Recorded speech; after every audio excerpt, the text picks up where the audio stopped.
السلام عليكم. اسمع هالقصة هذه اللي حصلت عام 2004. في رجل متزوج وساكن في ريف دمشق، متزوج وعنده 4 أولاد. إنسان في قمة الاحترام والكرم، وإنسان راعي خير، فعل الخير. هذا الشخص لما كان عمره تقريبا 19 سنة عنده أبوه وعمه، ما عندهم أحد ثاني. أبوه عنده عيال، هذا أكبر عياله، وعنده أخوان صغار تقريبا 6 أخوان، وعمه كذلك متزوج وعنده عيال صغار، ويتوفى أبوه وعمه بحادث سيارة. صار كبير العائلة كلها هالشخص هذا اللي اسمه حسام. حسام هذا لما كان عمره 19 سنة كان هو الأكبر واحد من العائلة، من العيال كلهم، من عيال عمه وعيال اللي هم اخوانه. قام واشتغل في بداية حياته في الحدادة، وبعدين التحق في الأمن الجنائي وقام يصرف على العائلتين وهو في عمر 19-20 سنة. يعني رب اخوانه ورب عيال عمه لين كبروا ما شاء الله. وهذا سبحان الله، الله كان فاتح عليه لأنه كان يرعى يتامى، وشوي شوي تطورت معاه الحياة وترك السلك العسكري وبدأ يشتغل في التجارة، والله فتح عليه وما خلى لا اخوانه ولا عيال عمه يحتاجون لأي شيء، إلى أن كل واحد ما شاء الله اللي صار ضابط واللي صار طبيب واللي صار كذا، وراحت فيهم الدنيا. لكن الكل كانوا يحبون حسام ويعتبرونه إنه أبو اللي رباه، وإن هالخير هذا اللي جاهم من الله عز وجل ثم من حسام اللي ما قصر معاهم من بداية حياته.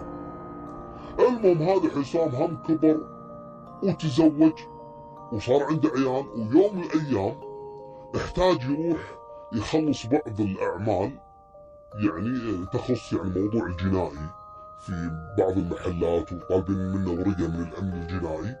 فقام متصل على واحد من عيال عمه اللي هو أصلا مربيه. شلونك يا هلا حبيبي حسام، شلونك وش أخبارك؟ قال له والله أنا ترى جايك الحين على دمشق، وبطلع إن شاء الله الحين من البيت وجايك، ترى عندي معاملة فلانية. قال له إذا ما تشيلك الأرض تشيلك عيوني. طلع حسام من بيته بعد ما ودع زوجته وعياله ووصاهم على أمهم وكذا، وركب سيارته. أول ما طلع من المنطقة وتعدى تقريبا 10 كيلو وتجيه طلقة من قناص، ما يعرفون وين مصدرها، وين المكان اللي كان فيه القناص وليش أطلق عليه النار.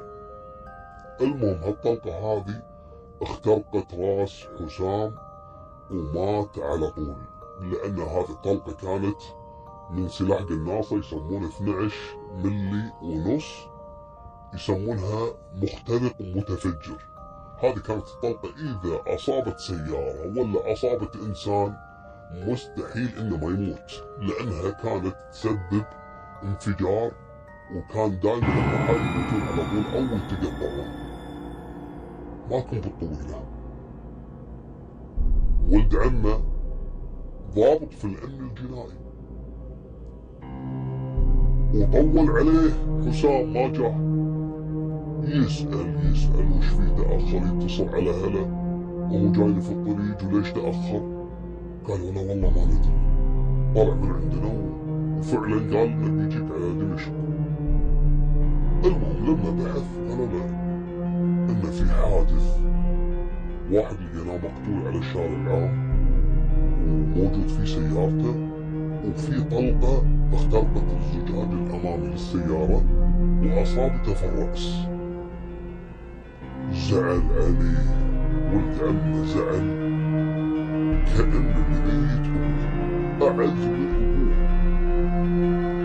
كان له قيمة الولد هذا حسام. المهم قرب الدنيا عليه، وهذا ضابط في الأمن الجنائي لكن ما هو ضابط عادي، ضابط كان له شلة ورنة أيام.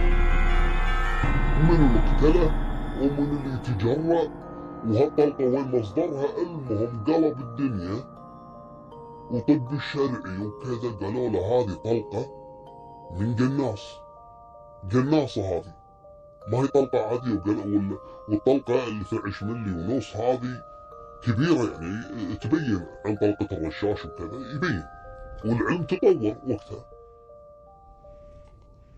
منو هذا؟ يدورون في المكان اللي جتها الطلقة، ما كان في مباني أو يعني مباني لأي جهة أمنية مثلا، أو منازل ممكن تكون طلقة جاية منها. يعني كأن الطلقة جاية من مكان شخص كان ينتظر مرور حسام عشان يقتله، يعني قاعد في هالطريق وكان ينتظر حسام، لأنه ما كان في أثر لأي طلقات ثانية، هي طلقة واحدة فقط وكان مقصود فيها حسام علشان يموت.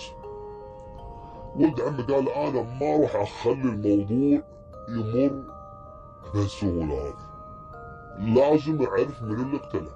وقعد يحوس بهالمنطقة هذه ويحوس لأنه بعد ما اكتشف إن هذه طلقة قناص، وطلقة القناص ممكن إنه يصيب الهدف على بعد 7 كيلو، والإصابة القاتلة تكون 5 كيلو، لأن مرات إذا كان من 7 كيلو وطلقة قديمة مثلا ممكن إن شخص ما يموت، يعني ممكن يصيب يعني بإصابات بليغة لكن ما يموت. فكان هذا الهدف 7 كيلو، يعني دار مدار موقع الجريمة.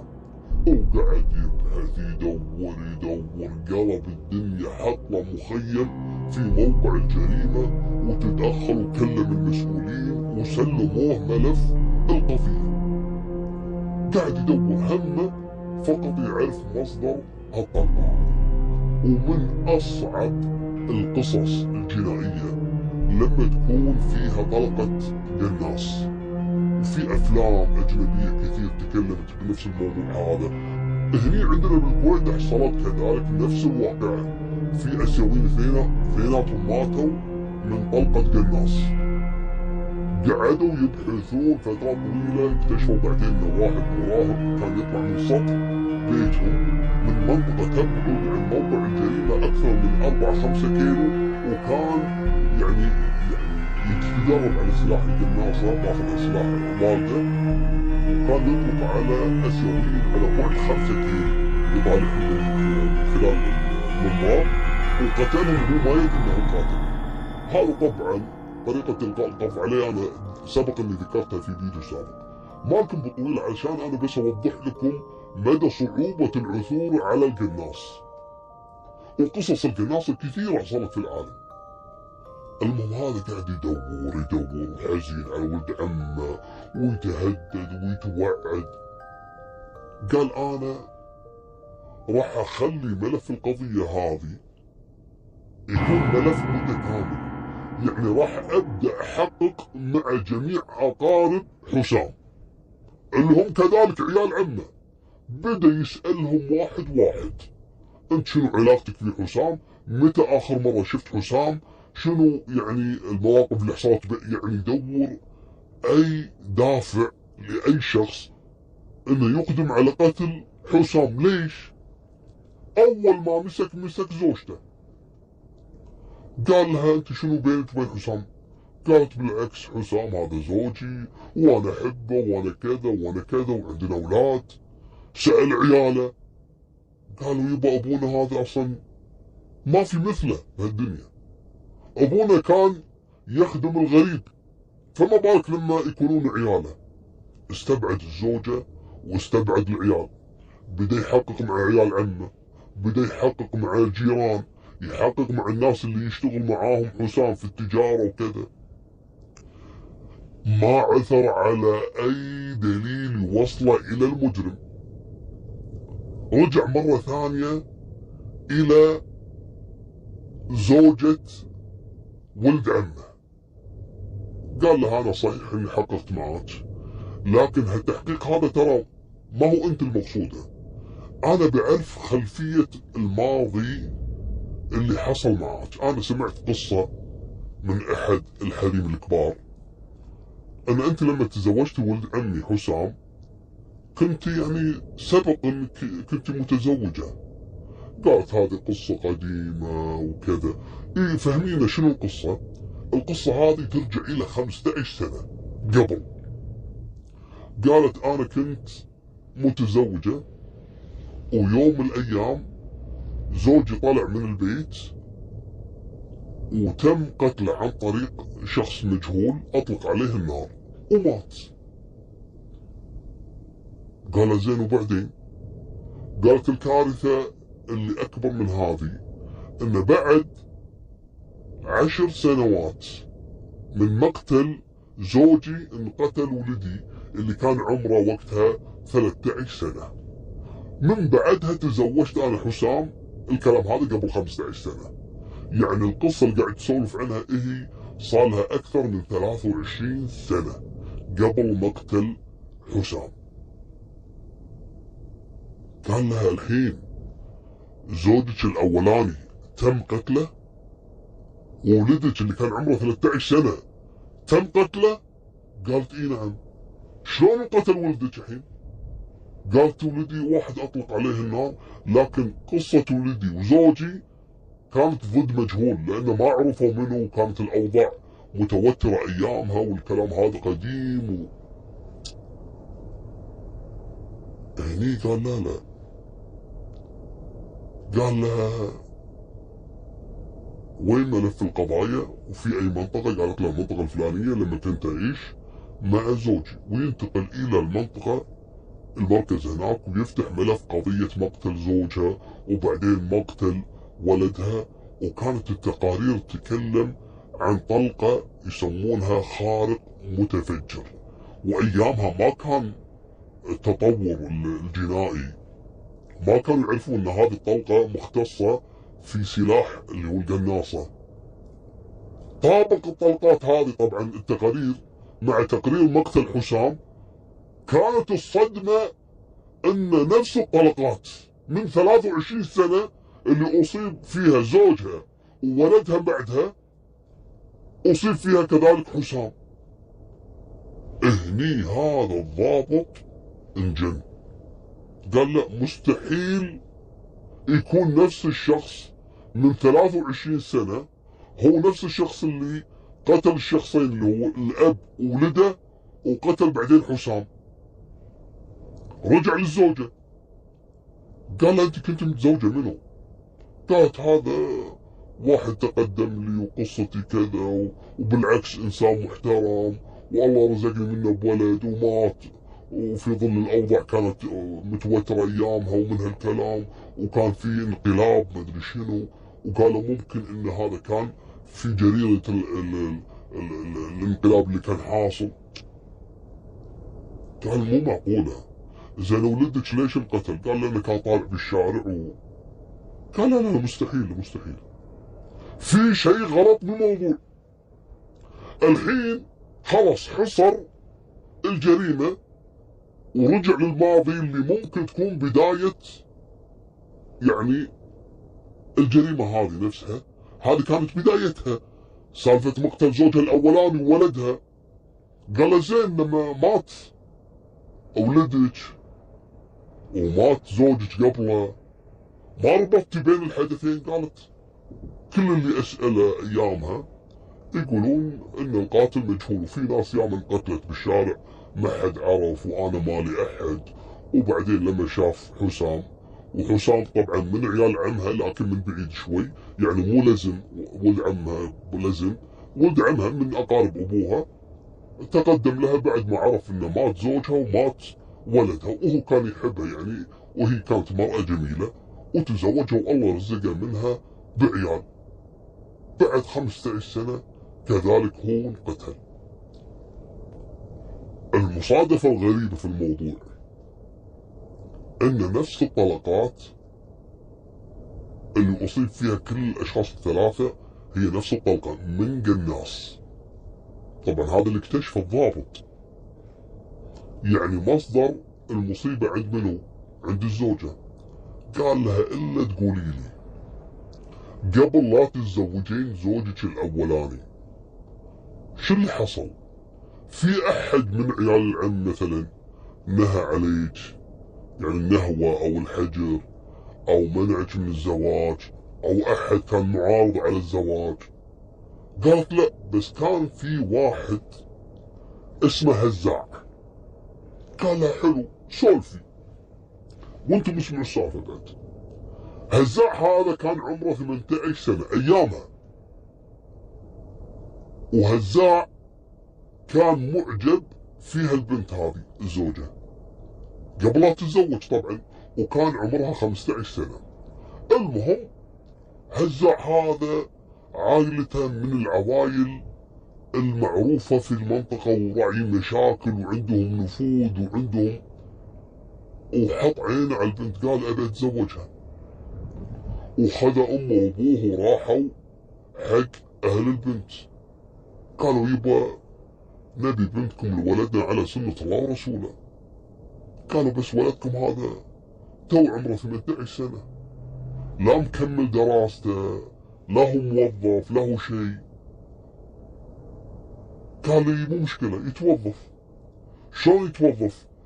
بلغ 18 سنة. قال لا الحين بيكمل 18 سنة. والعسكرية لأن كان عندهم تجنيد إلزامي غصبا عليه يروح، فكانوا عارفين انه راح يروح تجنيد إلزامي ممكن ياخذ له سنة، سنة وشوي. قال ايه مو مشكلة، بس أهم شيء انكم تعطونا الموافقة، يعني اخطبها وتعطونا الموافقة انه يروح التجنيد ويخلص الفترة مالته الإلزامية، وبعدين يتوظف وإن شاء الله تزين الأمور وتزوجونه. قالوا ما في مشكلة، خليه يروح يخلص التجنيد الإلزامي، وبعدين إن شاء الله بعد سنة، سنة وشوي يجي وإن شاء الله ما نقصر. والبنت موجودة وهي ترى إلى الآن صغيرة يعني. قال ما في مشكلة. البنت طبعا ما كانت تعرف هزاع ولا تحبه ولا في أي علاقة، لكن ما عندها مانع أن تتزوج. راح هزاع للتجنيد. طبعا القصة إلى الآن ما كشفوا شنو قصة هزاع هذا، منو هزاع. هزاع راح تجنيد وبعد سنة وشوي رجع، لكن الولد راعي خرابيط وسهر طول الليل سهران، ويقعد الصبح يدور شغل وهو تعبان وما له خلق، يرجع ينام وهذه حالته، ويجر فيهم سنة كاملة والناس ناطرينه، وخاطب بنتهم ويقولون ها ما يخالف اليوم يجي ان شاء الله باكر دبر له شغل ويجي يكون له اسرة مثلا ويتزوج البنت. سنة سنتين قالوا يبا هذا ما منه فايدة، واحنا اصلا شرها علينا اللي احنا منتظرينه يعني. والبنت جاها نصيبها من اللي تقدم، قالوا هذا ولد عم ابوها، تقدم لها وانسان محترم وما عنده اي مشاكل، وعنده ما شاء الله محل فاتح يعني يقدر يكون له اسره وعنده بيت صغير. والبنت خلاص صار عمرها الحين 18 سنه على وشك الزواج، ما نبي نوقف نصيبها. وهذاك كان مجرد كلام، ويقوم ابوها ويزوجها لها الرجل هذا، وتزوجت والامور طيبه. ويجيها هزاع بعد 3-4 ايام من زواجها ويطق عليها الباب. كان منتظر لحظة خروج زوجها من البيت، يوم فتحت له ولا هذا هزاع. نعم. قال ما عرفتيني الحين انا؟ قالت لا عرفتك، انت هزاع اللي تسوي نفسك يعني رجل وجاي تقدم لي وكذا، ورحت لك 2-3 على وجهك وما رديت علينا ولا محترم الناس. ايش تبي الحين؟ انا تزوجت وانا على ذمة رجال. قال له شوفي اقسم بالله اني ما راح اخليك تهنين بحياتك. وهني نهت السالفة اللي قاعدة تسولفها الزوجة هذه حق الضابط. قال لها زين يعني ما سوالك اي مشكلة؟ قالت من بعدها انا ما شفته، لكن بعد تقريبا كم سنة 4-5 سنوات تم قتل زوجي عن طريق طلقة نارية جته في الشارع، وبعدها ب10 سنوات كان ولدي عمره 13 سنة تقريبا، جته طلقة كذلك وتوفى. قال وين هزاع؟ قالت انا ما اعرفه، بس ممكن والدتي تعرف اهله، يعني تعرف والدته وتعرف جماعة اهله يعني. سألوا العجوز شلونك يا يمه شخبارك؟ تذكرين الولد اللي اسمه هزاع اللي مرة تقدم قالت ايش في هذا؟ وينه تعرفين اهله؟ قالت لا والله، بس امه اسمها فلان الفلان الفلاني من العائلة الفلانية المعروفة. ويروحون العائلة، وين الولد اللي ينقال له هزاع اللي امه من عائلتكم؟ قالوا ايه نعم هذاك بيت ابوه موجود في المنطقة، هو بنفس المنطقة اللي هم عايشين فيها.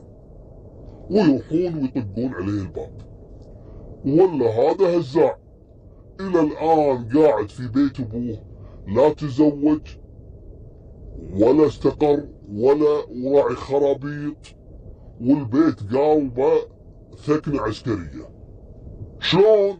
يوم جو القرقض عليه ولا عنده اسلحة وعنده بلاوي، ومن بينها القناصة، ويتلون جميع الاسلحة اللي عنده في البيت.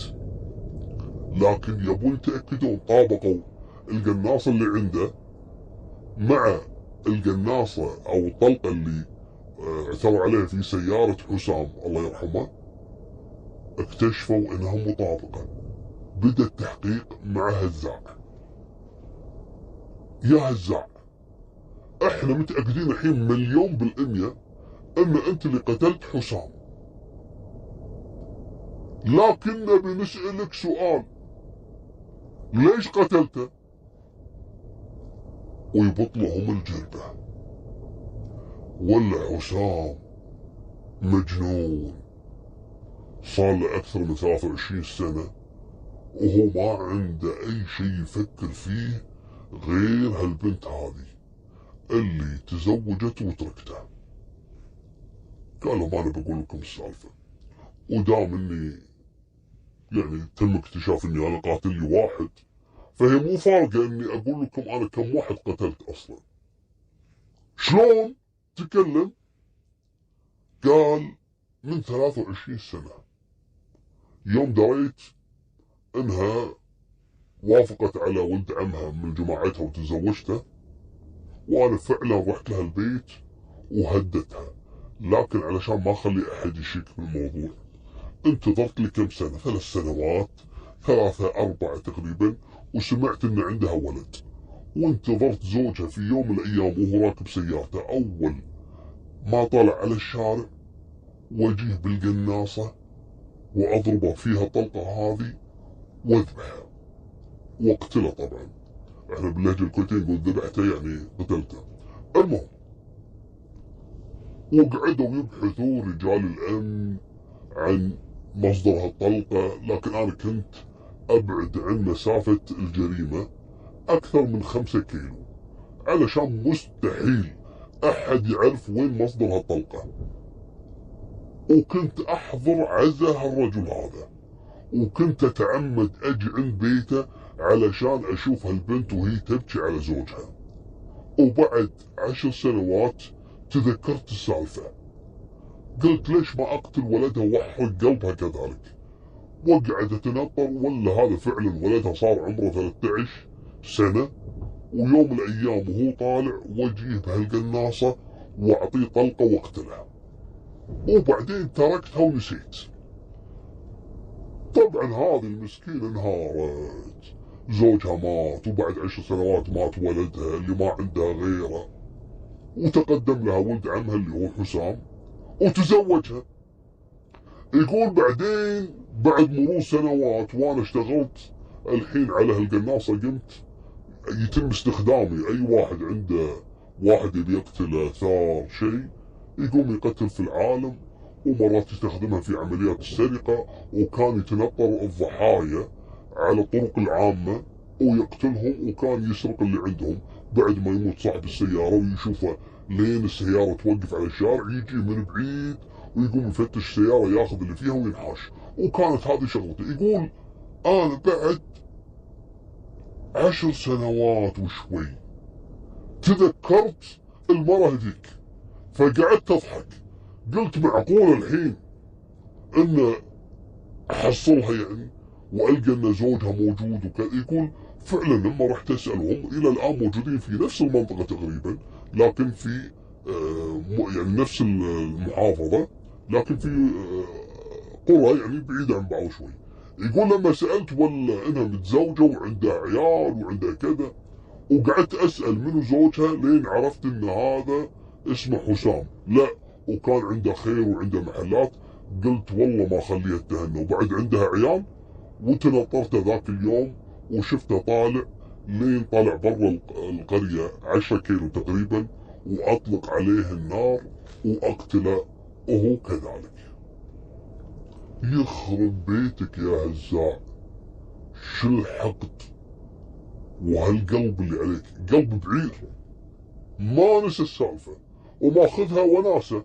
كل 10 15 سنة يتذكر البنت، يروح يطلق عليها النار عشان بس يبي يحرق قلبها ليش ما اخذتني. وهو كان مستمر في جرائمه. المهم قالوا لي يبا انت جيت بالطاري الحين، اكشف لنا بالله شنو الجرائم اللي ارتكبتها، لان انت خلاص احنا عادمينك. حققوا كل القضايا اللي فيها شخص مقتول مثلا في سيارته بروحه جايته طلقه مو عارفين، قاموا يلمون عليه كل القضايا اللي ضد مجهول. وفعلا اكتشفوا ان في 7 قضايا اعترف هو بنفسه عليها، واعطاهم كذلك تفاصيل القصص هذه انه هو اللي صفاهم. وتم احالة هزاع للمحاكمة، وتم اعدامه رميا بالرصاص في احد القرى اللي القرية هذه نفسها اللي مات فيها حسام الله يرحمه. هذه كانت نهاية سالفتنا، وفمان الله، مع السلامة.